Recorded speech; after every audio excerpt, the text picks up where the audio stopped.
Guys, आज जो मैं डोंगुआ एक्सप्लेन करने वाली हूँ वो वर्ल्ड की टॉप 10 डोंगुआज में से एक है क्योंकि इसके ग्राफिक्स और स्टोरी बहुत ज़्यादा अच्छी है। मैं ये सीरीज डिटेल में एक्सप्लेन करने वाली हूँ, इसलिए आपको अगर मेरी एक्सप्लेनेशन पसंद आए तो मुझे कमेंट में ज़रूर बताना। साथ ही चैनल को सब्सक्राइब करना बिल्कुल भी मत भूलना। अब एक्सप्लेनेशन को शुरू करते हैं।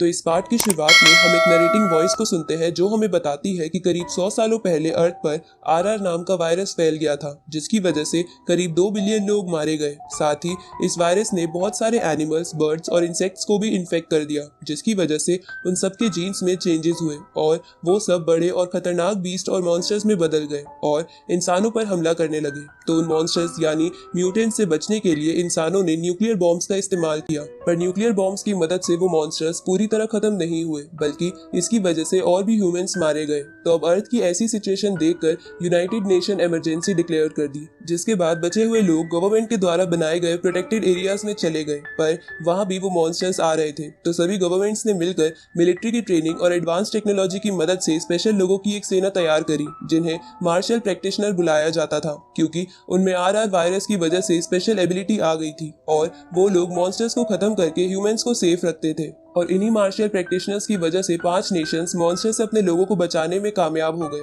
अब हम 5 साल पहले का समय देखते हैं, जहां मैक्स और जेक नाम के दो दोस्त एक जगह पर आकर उस प्रोटेक्टेड एरिया की बाहर की दुनिया को देख रहे थे, क्योंकि मैक्स उस आउटर वर्ल्ड को देखना चाहता था जिसे बहुत समय से किसी ने नहीं देखा था। तो अब मैक्स की बात सुनकर जेक उसे कहता है कि तुम मार्शल प्रैक्टिशनर ग्रुप के वॉरियर बन के आउटर वर्ल्ड को देख सकते हो, क्योंकि वॉरियर्स मॉन्स्टर से लड़ने के लिए प्रोटेक्टेड एरिया से बाहर जाते रहते हैं। अब अपने दोस्त की बात सुनकर मैक्स कहता है कि वॉरियर बनने में बहुत टाइम लगता है, इसलिए मैं पहले मिलिट्री एकेडमी ज्वाइन करूंगा। मैक्स ऐसा इसलिए कहता है क्योंकि वो इतने अमीर नहीं थे कि उनकी फैमिलीज एक वॉरियर बनने तक का उनका खर्चा उठा सके। तभी मैक्स को आसमान में कुछ दिखता है, पर वो दोनों उस चीज को इग्नोर करके अपने स्कूल चले जाते हैं। इस तरफ हम उसी प्रोटेक्टेड एरिया के मिलिट्री बेस को देखते हैं, जिन्हें उनके रडार से पता चलता है कि एक बहुत बड़ा एस क्लास म्यूटेंट ईगल उनके बेस की तरफ तेजी से आ रहा था। तो अब ये जानकर मिलिट्री चीफ उस ईगल को मारने के लिए बहुत सारे फाइटर जेट्स भिजवाता है। जो फाइटर जेट्स उस ईगल के पास पहुंचकर उस पर मिसाइल से अटैक करते हैं, लेकिन मिसाइल से ईगल को कुछ भी नहीं होता, बल्कि वो ईगल अपने फेदर्स की मदद से उन सभी जेट्स को डिस्ट्रॉय कर देता है, क्योंकि उस ईगल के फेदर्स डायमंड की तरह शार्प थे। अब अपने जेट्स की ऐसी सिचुएशन देखकर military chief marshal practitioner group से एक वॉरियर को बुलाने को कहता है, क्योंकि वो ईगल तेजी से सिटी की तरफ बढ़ रहा था। अब हम सिटी को देखते हैं, जहाँ न्यूज में नेशनल रिसर्च इंस्टीट्यूशन की बात चल रही थी, क्योंकि रिसर्च सेंटर ने आरआर वायरस को एयर से कम करने का रास्ता ढूंढ लिया था। ये न्यूज सुन के अपने स्कूल जा रहा मैक्स रिसर्च सेंटर की तारीफ करता है। तभी मैक्स के साइड से एक ईवा नाम की उसकी एक क्लासमेट गुजरती है, जिसे मैक्स बहुत पसंद करता था। साथ ही ईवा भी मन ही मन मैक्स को लाइक करती थी। अब ईवा को देखकर मैक्स उससे बात करने के लिए उसके पास जाता है, पर उसी वक्त वहाँ हाओ बाई नाम का एक अमीर लड़का आ जाता है, जो ईवा को जानता था, इसलिए वो उसे ले जाने आया था। पर तभी वहां वो म्यूटेंट ईगल आ जाती है और सिटी की बिल्डिंग्स को तबाह करने लगती है, जिसे देखकर सभी लोग डर के मारे इधर उधर भागते हैं। तभी एक बिल्डिंग के कुछ कांच टूटकर ईवा पर गिरने लगते हैं, लेकिन मैक्स सही समय पर ईवा को गोद में उठाकर बचा लेता है। लेकिन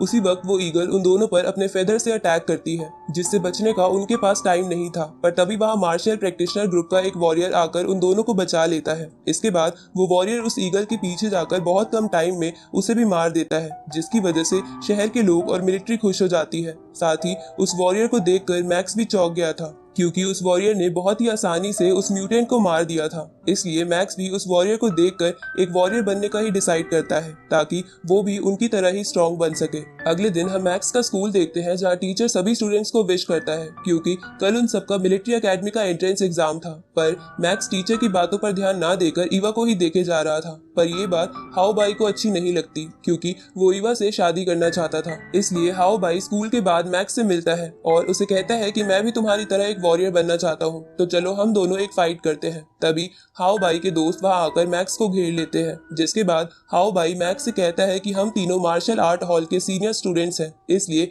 आज हम तीनों तुम्हें अच्छा सबक सिखाएंगे। उसी वक्त मार्शल आर्ट हॉल का चीफ भी वहां से गुजर रहा था, पर वो हाओ बाई और अपने स्टूडेंट्स को वहां देखकर रुक जाता है। तभी हाओ बाई के दोस्त मैक्स पर अटैक कर देते हैं, लेकिन मैक्स उनके अटैक से बचकर हाओ बाई का दांत तोड़ देता है। ये देखकर हाओ बाई मैक्स पर एक वेपन से अटैक करता है, लेकिन मैक्स फिर से खड़ा होकर उन तीनों को बहुत मारता है अब मैक्स की ऐसी स्किल्स देखकर वो चीफ अपने ड्राइवर से मैक्स के बारे में पता करने को कहता है। आगे मैक्स एक ब्रिज पर खड़े होकर बड़ी बड़ी बिल्डिंग्स को देखकर कहता है कि वो एक दिन अपनी फैमिलीज को ये सभी फैसिलिटीज देकर रहेगा। इसके बाद मैक्स स्लम एरिया में बने उसके छोटे से घर में चला जाता है, जहाँ उसका भाई उसका वेट कर रहा था, क्योंकि मैक्स ने उसे वादा किया था कि वो डिनर के बाद उसे बाहर घुमाने ले जाएगा, क्योंकि वो खुद चल नहीं सकता था। अब मैक्स अपने पेरेंट्स और अपने भाई के साथ डिनर करने लगता है, जहाँ उसके फादर मैक्स से कहते हैं कि वो मार्शल प्रैक्टिशनर बनने के लिए उसका खर्चा नहीं उठा सकते हैं, जिस पर मैक्स उन्हें बोलता है कि आप इसकी चिंता मत कीजिए, मैं अपनी स्किल्स के दम पर वॉरियर बनने की कोशिश जरूर करूंगा।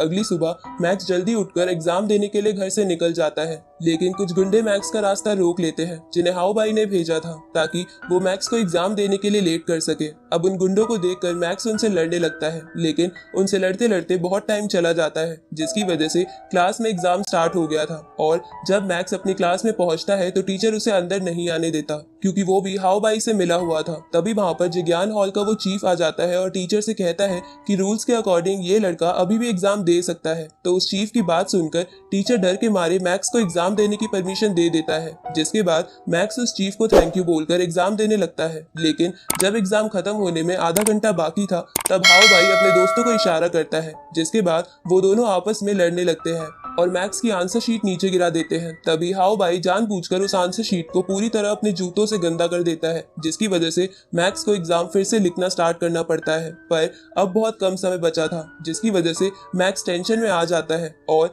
माइंड पर बहुत प्रेशर डालने की वजह से बेहोश हो जाता है। आगे हाओ बाई अपने फादर और अंकल के साथ एग्जाम अच्छा जाने की खुशी में सेलिब्रेट करता है, जहां वो अपने फादर से कहता है कि वो भी अपने अंकल की तरह एक अच्छा वॉरियर बनना चाहता है। ये सुन के हाओ बाई का अंकल उसकी तारीफ करता है। तभी हाओ बाई के फादर उससे पूछते हैं कि क्या एग्जाम टाइम में कोई बच्चा बेहोश हो गया था, क्योंकि उन्होंने ऐसी न्यूज सुनी थी। जिस पर हाओ बाई हाँ करते हुए कहता है कि उस लड़के के ग्रेड्स अच्छे आते हैं, पर वो मुझसे अच्छा स्टूडेंट नहीं है। अगले दिन मैक्स को होश आता है, जहाँ हॉस्पिटल में ईवा मैक्स से मिलने जाती है और उसे उस दिन के लिए थैंक यू बोलती है जब मैक्स ने बर्ड से उसकी जान बचाई थी। तभी वहाँ हाओ बाई भी आ जाता है और ईवा के सामने अच्छा बनने के लिए मैक्स से कहता है कि तुम्हें अपनी सेहत का ध्यान रखना चाहिए, एग्जाम तो आते रहते हैं। ये सुन के मैक्स को गुस्सा आता है, पर वो कुछ नहीं करता। कुछ दिनों बाद उस एंट्रेंस टेस्ट का रिजल्ट आ जाता है, पर मैक्स उस टेस्ट में पास नहीं हुआ था, जिसकी वजह से वो बहुत निराश हो जाता है। साथ ही ईवा को भी मैक्स के लिए बुरा लगता है। आगे मैक्स रेगुलर चेकअप के लिए फिर से हॉस्पिटल जाता है, जहाँ उस मार्शल आर्ट हॉल के चीफ उसे मिलने आते हैं और उसे बताते हैं कि उन्होंने मैक्स को लड़ते हुए देखा है और उन्हें मैक्स की स्किल्स और स्ट्रेंथ कमाल की लगी है, क्योंकि ऐसी स्किल्स और स्ट्रेंथ सूडो लेवल के वॉरियर के पास होती है, जो कि मार्शल प्रैक्टिशनर का फर्स्ट लेवल है। ये सुन के मैक्स हैरान हो जाता है। इसके बाद वो चीफ मैक्स को बताते हैं कि उसे सूडो प्रैक्टिशनर का टाइटल पाने के लिए एक एग्जाम देना होगा, जिसके बाद वो फर्स्ट लेवल का प्रैक्टिशनर बन जाएगा। पर एग्जाम देने से पहले मैक्स का एक टेस्ट होगा, जिससे पता चलेगा कि मैक्स एग्जाम देने के लायक है भी या नहीं। अब उस चीफ की बातें सुनकर मैक्स उस एग्जाम और टेस्ट को देने के लिए मान जाता है, क्योंकि मार्शल प्रैक्टिशनर बनने के बाद उसे गवर्नमेंट की तरफ से फाइनेंशियल हेल्प मिलेगी, जिसकी मदद से उसकी फैमिली एक अच्छी लाइफ बिता पाएगी। अब मैक्स के ये डिसाइड करते ही ये पार्ट यही खत्म होता है।